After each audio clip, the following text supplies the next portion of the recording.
Hi, folks, and welcome to Week 6 on Fiction, Films, and Images and Genocide Education. As usual, here's our list of learning objectives. If you note how the topic outline is structured in the syllabus, you'll see that weeks 1 through 4 are under Unit 1, marked Theories, whereas weeks 5 through 8 are Unit 2, marked Practices. Yet, if you haven't noticed already, I'm more theory rather than practice inclined, and although that's something I'm trying to correct, some of you may recognize such an imbalance even here in the following video lecture. So my hope is that some of you can leverage your collective teaching experiences to help push our Canvas discussion in a more practical direction. All right, let's start by revisiting a philosophical challenge from last week on the limits to representation. The Holocaust is sometimes referred to as a, quote, limit event. The same idea can be extended to genocide writ large, which is said to be the crime of crimes or the ultimate transgression. These are said to be limit events because they are of such magnitude that they exceed or strain our linguistic or imaginative capacities. Such transgressive forms of violence are assumed to have ruptured the stable categories that we use to make sense of the world. This recalls our concept from week 3, difficult knowledge, in which students' encounters with the traumatic experiences of others may challenge or overturn their worldviews or prior assumptions. So the idea of the Holocaust or genocide being a limit event is implicit to this popular misquote attributed to Theodor Adorno on the impossibility of poetry after Auschwitz. Now, what he actually said in his original 1949 essay in German was that, quote, to write poetry after Auschwitz is barbaric. Regardless, the idea here speaks to the critical question whether or not art has either the right or even the ability to push or transcend the limits of representation. This is a dilemma of aesthetics and ethics. After all, at least part of the purpose of aesthetics is to derive pleasure and to appreciate beauty, but there's nothing pleasurable or beautiful about genocide, thereby posing a predicament. On the one hand, the appeal of art lies in its limitless imaginative scope, which indeed has the power to challenge and stretch the creative capacities of language. On the other hand, the idea of a limit event implies certain boundaries or expectations about what can or should be represented. Even if the limitless imaginative scope of art has the power to take us to new, previously unimaginable places, some parts of the human experience are or should remain off limits, either due to ethical considerations, epistemological thresholds, or both. The tension between the limitlessness of the aesthetic imagination and the boundaries between good and bad that are drawn by ethics speaks to a practical, oft-analyzed trade-off between the popularization of Holocaust memory and its trivialization. An important flashpoint in this cultural history was the 1978 NBC miniseries, Holocaust, which epitomized the dilemma of aesthetics and ethics. On the one hand, this was a watershed event in raising public awareness of the Holocaust, primarily in the U.S. Watched by an estimated 120 million Americans, the miniseries was said to have communicated more information about the Holocaust to more Americans in 4 days than the previous 30 years combined. Moreover, this made-for-TV film was followed by an unprecedented educational campaign, with millions of study guides distributed across the country, thereby exposing Holocaust memory to many people who had little to no knowledge of it before. On the other hand, we have a recommended reading this week by Elie Wiesel reviewing the miniseries for the New York Times, in which he castigated the production as, quote, untrue, offensive, and cheap. The film is not sensitive enough, he lamented. It tries to show us what cannot even be imagined, a tacit reference to the idea of the Holocaust as a limit event. This series treats the Holocaust as if it were just another event, he adds, but the Holocaust is unique, not just another event. The Holocaust is the ultimate event, the ultimate mystery, never to be comprehended or transmitted. The limits to representation make it difficult to understand the multiple layered and sometimes contradictory meanings of truth. A discrepancy is thus apparent when trying to parse out the truth in testimonial literature. Recall this very point from last week, which distinguished the following two divergent meanings of the keyword truth. On the one hand, the dominant meaning of truth is in accordance with fact or reality, reflecting the world or state of things as they actually exist. This connotation, which is actually a more recent linguistic artifact, aligns with the common-sense notion of so-called historical truth, which involves using testimonial literature to search for factual accuracy that can be corroborated and cannot be dismissed or denied. Quite simply, this approach aims to come as close as possible to what, quote, really happened. Yet we've just seen Wiesel argue that such a literal representation is impossible when it comes to a limit event. So, where does that leave us? Psychoanalysts have contrasted that common sense notion of historical truth with this more complexly nuanced idea of narrative truth. This idea builds off the deeper and older etymological connotation of the keyword truth, in the sense of being characterized by good faith, authentic, true to oneself, and genuinely felt. Narrative truth thus involves the subject trying to make coherent sense of their traumatic past, often for therapeutic reasons. As noted last week, despite their possible empirical inaccuracies, the narrative truth of testimonies nevertheless represent actual lived experiences and their complex aftermaths. Students and researchers may use this latter, more nuanced idea of narrative truth to make sense of the factual inaccuracies that are sometimes part of survivor testimonies. For example, my lecture notes last week briefly mentioned the case of Serena, a pseudonym of an Auschwitz survivor who was interviewed by Dory Laub, who recounted how Serena's recorded testimony misremembered an important historical fact. Specifically, this particular survivor testimony recalled seeing 4 crematoria chimneys destroyed during the 1944 Sonderkommando uprising in Birkenau, when, as a matter of fact, only 1 chimney was destroyed, not 4. Another example is the testimony of Rigoberta Menchú, an indigenous woman whose family was killed during the Guatemalan genocide of the 1980s, and whose social activism led to her winning a Nobel Peace Prize in 1992. Soon after, her autobiography attracted some criticism, including the charge that she had not witnessed her brother's deaths and portrayed them inaccurately, and that she omitted to mention her family's long, active involvement with the guerrillas, who were on the opposing side of government forces during the Civil War, as well as her own intensive training in Marxist political theory. Finally, the memoir of Cambodian-American activist Luong Ung, which was later turned into a Netflix movie by Angelina Jolie, was harshly criticized by some in the Cambodian diaspora for being historically inaccurate and culturally inauthentic. For instance, critics took issue with her characterization of life in Phnom Penh, the capital city of Cambodia, before the Khmer Rouge took over in 1975, even though she was only a small child at the time, having only been born in 1970. Additionally, these critics questioned whether Ung could genuinely claim to speak for the Cambodian survivor community, given that she is of mixed Chinese-Cambodian descent, and her family came from an urban elite. Teaching students about the contested truth value of such testimonies highlights the ethical challenges at stake with writing and reading survivor testimony. For Ung, as for many genocide survivors, the decision to share her testimony was deeply personal in the sense of trying to work through the trauma that had haunted her ever since the genocide.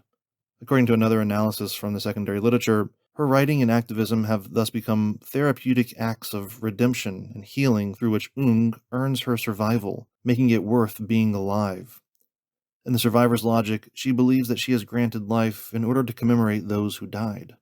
The acting out of healing and redemption are transferred to the audiences of survivor testimonies. By sharing these stories, survivors are entrusting their readers to treat their stories with care.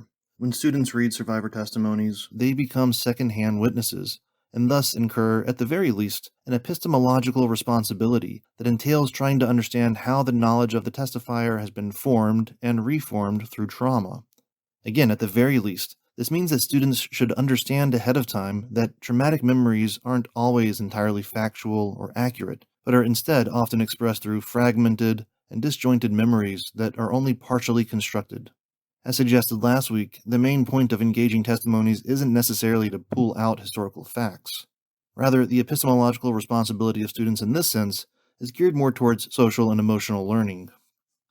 This brings us to required reading 1 this week, which is from a book that argues for using genocide literature to illuminate the ethics of reading. The author, Sarah Donovan, is a former junior high English language arts teacher, and in our opening selection from Chapter 4, she explores how a principled basis for student reading and listening to stories of others may foster students' ability to recognize their own agency and responsibility in interacting with the text. In other words, an ethical reading and secondary witnessing of survivor testimonies forges a relationship between the survivor and student. But it's difficult for students to collapse the social, spatial, and temporal distance between them, the readers, and the testifier who is representing their traumatic past. In week 1, I noted how often genocide is taught as a foreign experience, typically happening in other parts of the world, to other people, and in other periods of history. Despite the hidden presence of genocide in contemporary North America, most, not all, but most students here are nevertheless situated in a position of safety, privilege, and power, most having not experienced such atrocities. From such a relatively privileged position, it is easy for readers to become spectators of social suffering. Spectating, the author explains, is the act of watching something without taking part. The spectator has no duty or obligation to that which they are reading, seeing, or hearing. They are merely passive observers. In contrast, when a reader assumes the responsibility of becoming a second-hand witness, they are subjectively relating to the testifier by actively engaging the text. Such a witness reader, the author continues, becomes a co-owner of the story, who is responsible for carrying it forward in the world. This means sharing that story with others, embodying the lessons of survival into our everyday practices, and, or at the very least, simply remembering. Our next selection is Chapter 5 from Donovan's book, which looks at the rhetoric and aesthetic of fiction and genocide literature. The author taps into the history of the novel, and of realist fiction in particular, which was very much a product of modernity, arising in the early 18th century and becoming popularized by the 19th. Whereas prior to that, the fictionality of fiction was explicit. Most adults understood that fairy tales weren't real. The fictionality of realist fiction was much more subdued. Realist fiction asked readers to temporarily suspend their disbelief while inviting them to imagine a different reality in our own world. At its best, this has become a medium of social justice, fostering empathy through the moral imagination of reading. As the author explains, a novel is unlike testimonies because the former does not rely on a, quote, been there quality. But while this medium is fictional, it nevertheless strives to plausibly represent reality, to make imaginable that which may otherwise lie beyond the grasp of testimonies. Fiction can take its place that nonfiction can't. The capacity and effectiveness of doing so is at least partly a matter of the author's rhetorical style and aesthetic choices. So, for example, authors may choose to represent the horror of atrocities that typically lie beyond the limits of representation, or they may instead choose to represent the mundane or familiar aspects of genocide. By understanding the fictionality of genocide fiction, an engaged reader with a conscious imagination can judge which aesthetic stylization is more ethical. On the right-hand side here, you see a couple of examples highlighted by the author. The first is by an American journalist and novelist, and it's about a forced laborer turned child soldier in the Khmer Rouge, and it's based on the true story of a Cambodian survivor who shared their story with the author in order to be fictionalized. The second is by a Canadian author, and it's about a 15-year-old girl in contemporary North America who's dealing with an eating disorder and discovers her grandmother's secret history of surviving the Armenian genocide. Now, works like these not only demonstrate the power of emotional appeals in genocide fiction, which is perhaps the most obvious rationale behind their pedagogical application. A less obvious and perhaps counterintuitive rationale of teaching genocide fiction, however, is to recognize and respect the limits to empathy. So on the one hand, although the word pleasure may not be entirely appropriate with regards to genocide novels, the idea nevertheless is to evoke an emotional response from the reader in order to express an idea or promote some type of action. On the other hand, emotional appeals only go so far. For most readers of genocide novels who have thankfully been spared such horrible experiences, it is still ultimately impossible to imaginatively embody another person's trauma. Even if fiction can stretch the limits of representation, such limits are still impossible to supersede altogether. However much we strive for practicing empathy, which entails collapsing the distance between us and the other, the best we may be able to do as readers is to sympathize, if only to recognize the ethical and epistemological limits of representing trauma. Now, what has thus far been a theory-laden discussion about the ethical and epistemological limits of representation has a more practical application for teachers trying to evaluate genocide literature in order to assign to students. This is the goal of another one of our recommended readings this week, this by Jane Ganji. The intro chapter is admittedly more theory-laden, picking up on an idea similar to the aforementioned limits of representation, albeit through the lens of post-colonial theory. The author uses such a lens to explore the ramifications for writing about other genocides, particularly when Western fiction authors write about non-Western peoples. Now, ideally, we want such works of fiction, even those written by outsiders, to be both empirically accurate and culturally authentic, although that sets a pretty high standard for evaluating genocide literature. As we've just seen, empirical inaccuracies are unavoidable in survivor testimonies due to the traumatic residue of deep memory, and the primary purpose of engaging such testimonies isn't for students to mine or pull out empirical information. Now, without suggesting that genocide literature should be granted the same consideration, I wonder if too much emphasis on factual accuracy discounts the presence of deep memory even within works of fiction authored by outsiders. Likewise, who determines what counts for cultural authenticity? As noted a couple of slides ago with regards to Luong Ung, whose memoir was turned into a Netflix movie, First They Killed My Father, the notion of authenticity, as in who gets to decide who or what counts as authentic, is highly contentious. So maybe we can rephrase the standards here. So rather than aim for being empirically accurate, per se, we can shoot for being empirically proximate, or close enough to the truth. And instead of saying culturally authentic, we can simply say culturally sensitive or self aware. Such qualities are necessary in order to avoid perpetuating biases that serve to distort or oversimplify the historical narrative, as well as stereotypes that demean the experiences of others. In light of such ethical challenges, this recommended reading provides the following criteria to evaluate genocide literature, beginning with a consideration of othering. Genocide literature may inadvertently reproduce those stereotypes and biases that objectify the other as something, not as someone, but as something that can be manipulated and controlled. This concern overlaps with the second point here, which entails a sensitivity to the power relations of knowledge production. All texts invariably privilege some views and marginalize others. A critically engaged readership should understand how such authorial decisions are necessarily constrained by the author and or narrator's standpoints. Such an understanding encourages us to look into the shadows, the blind spots, and the hidden assumptions in such text. The third criterion evokes the sort of veridical standards that are more typically used by historians to assess the truth claims in primary sources. Questions about sourcing, for example, or how the information in a text was obtained. You can also look at genocide fiction by asking questions about context, as in, how was the text produced? Finally, we can ask questions about corroboration in terms of the extent to which information in a piece of genocide literature relates to that from other sources. Additionally, there is a trade-off or balance between student exposure and student safety when it comes to genocide literature, recalling our long-standing discussion about difficult knowledge. And finally, there's the subjective element involved with evaluating the literary quality of a work of genocide fiction. For example, the previous slide mentioned the tension between representing the horror and the mundane as alternative tropes. Now, for those of you who've used any form of Holocaust or genocide lit in class before, especially at a middle school or secondary level, how have you decided what works to select? I assume it was based on prior exposure. How limited was your prior exposure to, quote, other genocides? By the way, over here on the left-hand side, we see some fiction titles that deal with the Cambodian genocide. Honestly, I haven't read any of these, but they're popular enough to be considered for possible use in the classroom. Okay, from genocide literature, we now turn to genocide films. Films are a popular form of public pedagogy, combining entertainment, memory, and politics. A great deal of what students, and perhaps the general public, quote, know about the past, comes not from textbooks or teachers, but from Hollywood movies. This recalls a familiar trade-off. On the one hand, this is the most popular medium through which public history is transmitted, and films, at least good films, provide important pedagogical opportunities, if for no other reason than exposing history to new audiences, if not also by creating new history in the process. On the other hand, filmmaking as a creative medium, along with the commercial incentives that drive industry standards, quite often end up perpetuating historical misunderstandings that trivialize difficult histories. This can turn atrocities into spectacles, turn viewers into passive observers rather than ethical witnesses. Such as a consequence of the Hollywood model that favors happy endings, stories that are life-affirming and hopeful. These are the positive emotions that appeal to mass audiences, who generally don't do nuance or follow complex stories.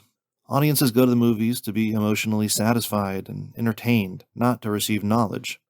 Thus, it was Schindler's List that marked another breakthrough in the popularization of Holocaust memory, with its feel-good emotional story, as opposed to the more complex documentary film, Shoah. Schindler's List is a soft version of the Holocaust that elides its true horrors, in contrast to Shoah, which is a film that traces the traumatic effects of limit experiences and does not shy away from the obscenities of the Holocaust. These contrasting examples highlight the role of films in both opening up and closing off difficult histories. Now, the difficult knowledge of such films derives from multiple sources. For one thing, we have the same ethical and epistemological limits to representation with which we've already contended. In films, such limits can be, and often are, so casually transgressed with the gratuitous use of graphic imagery, which has a more visceral impact on viewers than other media. Some films impose difficult knowledge because they destabilize traditionally dominant historiographical meta-narratives by including marginalized voices and oppressed subjectivities. This challenge is compounded by the disconnect between professional historians, on the one hand, who understand the craft involving subjective reconstructions of the past, and lay audiences, including students' parents, who may maintain antiquated notions about history as a set of static facts to be remembered as part of a larger meta-narrative of national history. Then there are the practical constraints of the curriculum, as things like high-stakes testing, district-level benchmarking, and other policy-directed prerogatives limit the available time needed to confront difficult histories. And finally, there is a general lack of teacher training and support for dealing with controversial topics like slavery or genocide, in which case classroom viewings of emotionally satisfying, oversimplified Hollywood films may be used to avoid rather than confront difficult knowledge. Now, just as the ethics of reading entails an epistemological responsibility, so too does an ethical viewership of genocide films involve a critical interrogation of the ways in which narratives limit the audience's knowledge of a story. Now, a story is a recounting of a sequence of events, and a narrative is the way in which a story is recounted. So the same story can be told any number of different ways. The narrative depends on who is telling the story and from what perspective. This pertains to an idea from literary and film analysis called focalization, which is used to refer to the point of view from which the reader or viewer sees the narrative unfold. The audience's knowledge of the story is both enabled and constrained by how the story is narrated, which ultimately depends on the creative decisions of an author or filmmaker. In a practical sense, this works in filmmaking with the camera as a storyteller, always in framing the audience's perspective, forcing us where to look and what to pay attention to. Now, although we're employing this idea from narrative analysis to films, it works in all types of situations. So, for example, there's an idea from sociology called frame analysis, which examines the ways in which people make sense of situations by projecting frames, or cognitive orientations that organize perception and interpretation based on past experiences and cultural norms. So, the same way that a filmmaker curates the audience's perspective through the camera lens, so too do socialization pressures impose preconceived mental schemata that filter our perception of reality. Narrative theory thus has broad application, relating to our lesson from last week on media literacy, as the ideas of focalization and frames urge audience members to critically reflect upon how the knowledge claims in any given source could be obtained. Stated differently, the goal of narrative theory is to render transparent and make conscious authorial decisions about representation, paying attention to how the narrative is structured, who is providing perspective, so on. All sources involve creative choices, and we can use film and fiction to exercise the analytical skills involved with understanding such choices and their implications. Now, before we apply the concept of focalization to these top two titles, which are both feature films based on true events regarding the Cambodian genocide, I want to quickly mention these bottom two titles as well. The one on the bottom left is by the most famous Cambodian documentary filmmaker, and it combines news and documentary footage with dramatic recreations using clay dioramas. The one on the bottom right is by an Australian journalist and documentarian who was one of the first outsiders on the ground in Cambodia following the Vietnamese overthrow of the Khmer Rouge. Alright, now let's turn to the top right title, First They Killed My Father, the feature film based on Luong Ung's aforementioned memoir. The story is about her survival, and the narrative follows her perspective. This narrative perspective of a child is very relatable and personable, inviting a highly empathetic connection with audience members. But children have limited perspectives and provisional understandings of the world around them. To varying degrees, of course, children tend to be naive and blissfully unaware of the larger forces of geopolitics and ideology. So this story isn't really the best for communicating historical truths, but that says little about its enormous value with regards to narrative truth. Still, with regards to historical truths, it's not that the film gets any facts wrong, it's just that it lacks context. And that's not the filmmaker or narrator's fault, it's just the nature of the narrator's perspective. But that means that viewers with limited prior knowledge about the Cambodian genocide or the geopolitical history of Southeast Asia are left without a deeper understanding of, for example, how the urban-rural divide in Cambodian society played an important factor in the genocide, or why the anti-Vietnamese sentiment of the Khmer Rouge was so salient, despite the fact that they are both communist regimes. Without an omniscient third-person narrator to provide such context, the burden is on the teacher to give students enough of an understanding to compensate for the limited perspective of the narrative. The other film is a bit older, and is based on the narrative of New York Times reporter Sidney Schonberg, who recounts both his experience as a foreign correspondent, as well as the story of his colleague, Cambodian photojournalist Dith Pran. who stayed behind in Cambodia after the Khmer Rouge took over the country in 1975. Prawn used his press connections to get his family to the U.S., but he stayed behind to cover the story, was captured by the Khmer Rouge, survived a forced labor camp, and escaped to Thailand before being reunited with his family in the U.S. The film is based on Schomburg's long-form essay, originally published in the New York Times Magazine, and both the film and the original source material tell two stories. One about the geopolitical entanglement of the U.S. and Southeast Asia as a direct cause of the genocide, the other being a survival narrative about Darth Prawn. The film strikes a creative balance between empathetic connections between characters and audience on the one hand, and the need to communicate important information to the audience without being too didactic or overtly instructional. Still, even here we face the limits of representation, as the filmmaker made a practical decision to minimize the role of Darth Prawn's wife and family, for example. In the original source material, readers get a better, if still limited, sense of this other aspect of the survival story. But in the film, Darth Prawn's family are more plot elements than genuine characters. This was due to the filmmaker's decision to focus on certain aspects of the story over others. The goal of narrative analysis is for audience members to understand how such decisions limit their knowledge of such stories. From genocide literature and films, we now turn to genocide images by way of social media. Sticking with the same case study on Cambodia, we have a required reading by Stephanie Benzaquin that looks at how sites of memory exist online, looking particularly at the epistemological functions of user-generated content on social media, in producing, distributing, and consuming historical knowledge about the Tool-Slang Genocide Museum. She looks at the positive forms of ethical witnessing and the culture of connectivity that was forged on the digital photo sharing site Flickr. Looking especially at the comments left behind by users, the author shows how these micro-communities exemplify the best, most hopeful, and idealistic potential of the internet. In contrast, her analysis of the ideological recycling in the YouTube comment boxes reveal the more cynical, pessimistic reality of social media, as the structure of this platform and others favors entertainment at the expense of civil discourse. As she explains, this ideological recycling involves reusing the scraps of older debates and scripts. I'm pretty sure we all know that the comment section on YouTube is one of the last places to go if you want to have a serious, substantive conversation. But this is the type of digital content that we're all inundated with these days. The radical shift from analog to digital communication technologies completely revolutionized the way we take, store, view, and share photos. This has led to an increased visibility of atrocity photos, which is a double-edged sword. On the one hand, more positively, the proliferation of smartphones and internet access have enabled social media platforms to operate as visual archives, providing evidence for atrocity crimes that can be circulated to global audiences in real time. As with the use of atrocity images before the digital revolution, such, quote, shocking imagery has the potential to direct attention and elicit emotional responses, which can then be used to mobilize public and policymaking responses. On the other hand, more negatively, content moderators on social media sites are always playing catch-up against the unbridled circulation of atrocity images, as opposed to the editorial controls and filters in traditional news media that limit the sharing of illicit graphic imagery.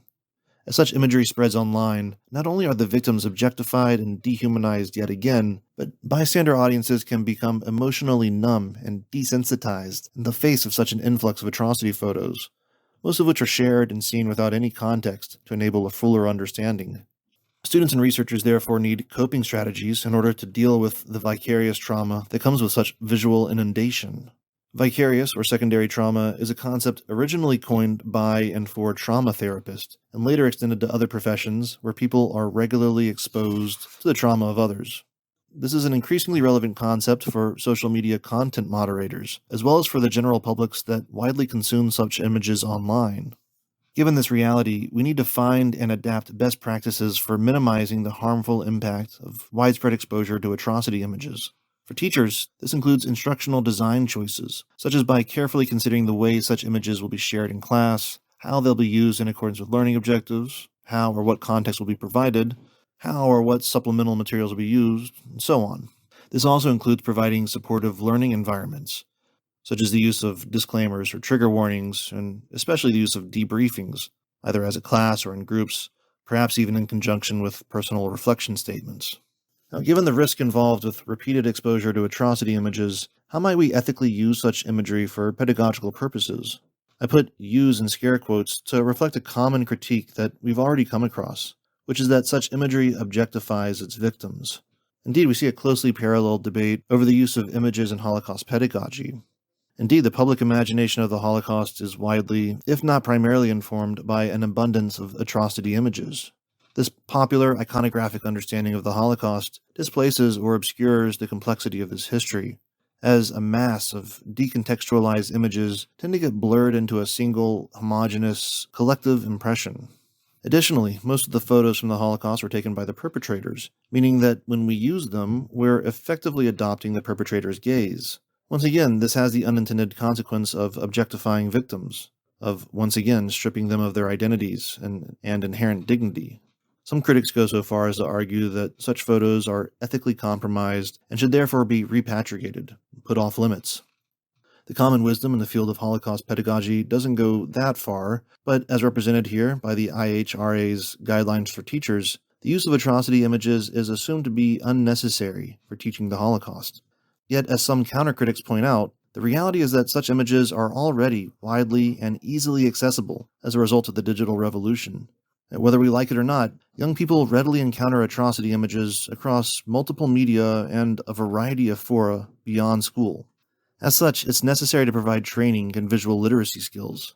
Among other things, this involves approaching the image as a primary source, open to the same type of critical questions that we would ask of other sources, such as who produced the image, for what purpose, in what context was it created, what did the creator want us to see, what was left out of frame, how is the image depicted.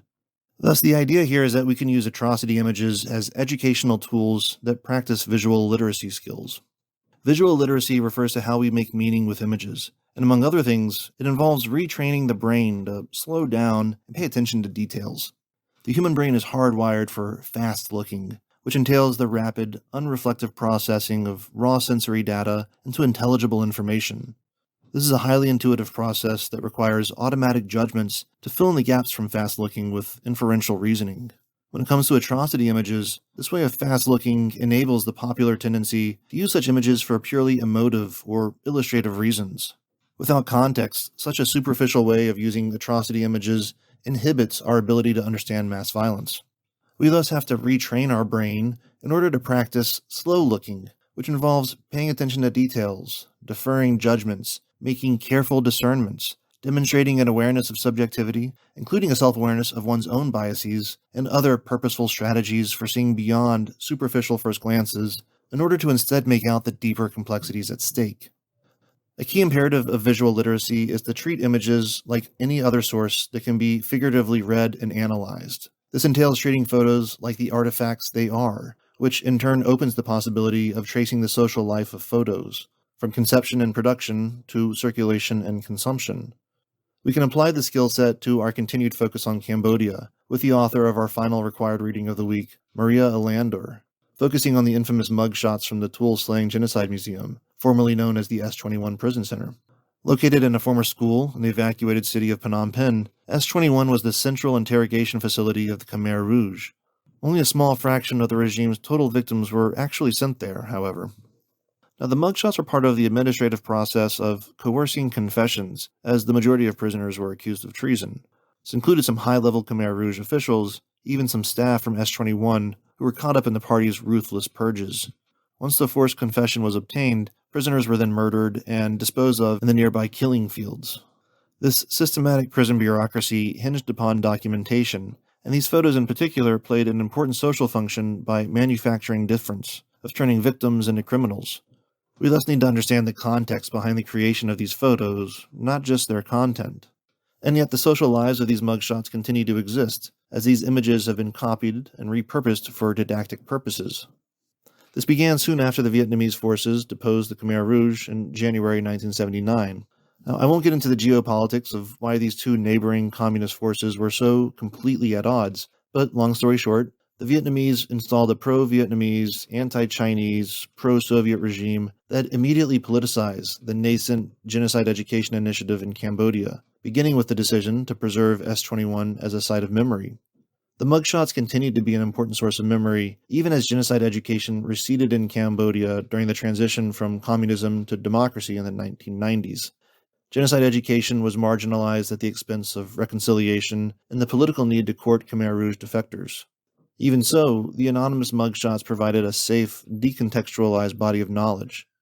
Genocide education in Cambodia trended more positively after the 2004 creation of the Extraordinary Chambers in the Courts of Cambodia, abbreviated ECCC, which was a hybrid court that combined both domestic and international law. The ECCC was more than just a court of law, as it had a didactic purpose as well, with the ECCC outreach program bringing in rural Cambodians to the capital city to visit the Tuol Sleng Genocide Museum. Since then, Cambodia has been integrated into the global genocide education agenda, and these mugshots have come to problematically represent all victims of the Khmer Rouge. Now, instead of sharing an image of these mugshots, I've instead provided this screenshot from Yale's Genocide Study Program's Tuol Sleng Image Database, which includes more than 5,000 of these photos. One of the purposes of this database is to help identify these unknown victims. As such, the database only makes these images available for online viewing rather than downloading. Now, regardless of whether teachers might want to use these photos in the classroom, the purpose here has been to demonstrate the importance of tracking the social life of all sources, not just photographs, in terms of understanding how sources were created and disseminated. Okay, and that's it. So we have our usual discussion form assignment, and you should be making headway on your final project. Reach out to me to discuss. Anyways, thanks for listening, and I'll see you next time.